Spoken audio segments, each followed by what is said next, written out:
White House is not commenting after a union leader brought up President Obama's name during former Illinois Governor Rod Blagojevich's corruption trial. In testimony this week, the labor leader said President Obama personally asked him to approach Blagojevich about appointing longtime friend Valerie Jarrett to his Illinois Senate seat.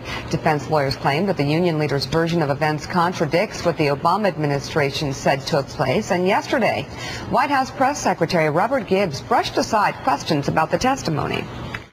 You're telling me about this testimony. I'm not going to get into comment on obviously an ongoing trial, and I have not had an opportunity to see that. Yeah. Hold on one second. Put this down for a second. This is. Let me ask you about what's going on out of Chicago, and I not only talk about this trial because what's coming out in testimony and depositions completely different from what the White House has said.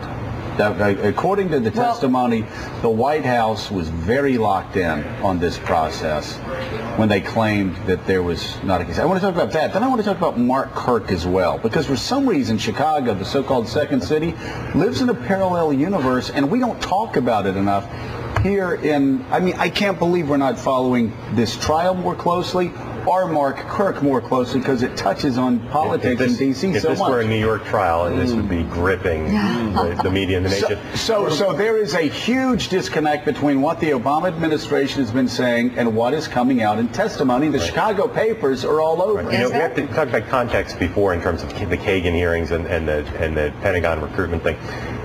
People forget, because most people think of Blagojevich now as this national joke because we learned about him when he first was under legal problems. He was the governor of Illinois.